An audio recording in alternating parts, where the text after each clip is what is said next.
Баршаңызға сәлем. Сіздермен Бакиева Шолпан. Менің каналыма хош келіпсіздер. Менің каналымның дамуына үлес қосып, лайк басып, комментарий жазып қалдырыңыздар. Бүгін мен вупипай тортын пісірілуімен сіздермен бөліспекшімін.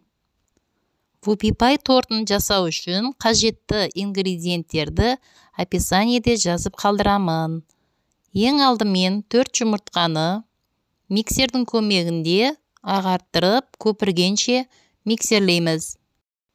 Бөлек ыдыста Қазақстан шоколадын сары маймен қосып, ертіп алған екен, оны жұмыртқамызға қосып араластырамыз, миксерлейміз.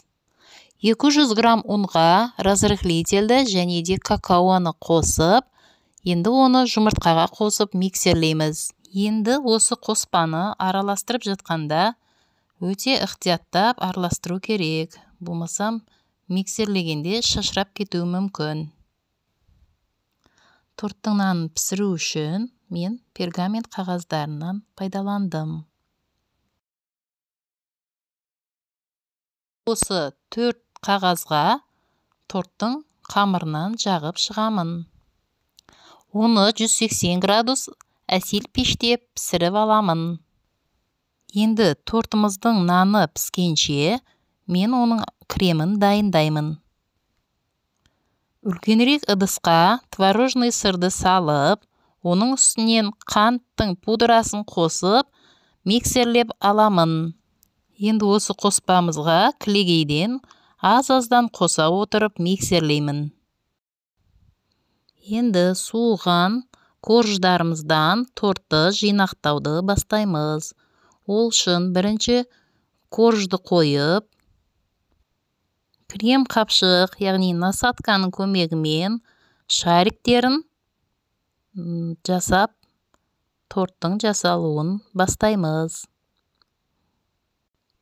Торттың шариктері біркелкі шығу үшін шетінен ортасына қарай басып шариктер жасаймыз. Торттың қапшығындағы массаны ортасына жақсылап жағып, оны тегістейміз. Ортасындағы массаны пышақпен тегістеп алып, екінші коржды қоямын. Бұл коржды да дәл осындай реттілікпен шариктерін жасап шығамын. Қойған соң, оған қалған массаны жағып, үстінен шоколадты ганажымызды жағамыз. Енді қолда бар немесе мандарин, киви менен жақсылап әдемілеп әрлейміз.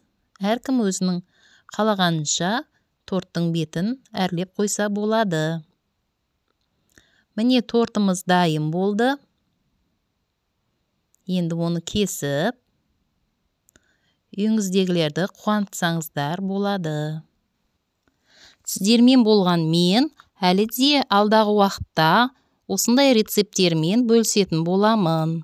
Менің каналыма тіркеліп, лайк басып, комментарий жазыңыздар.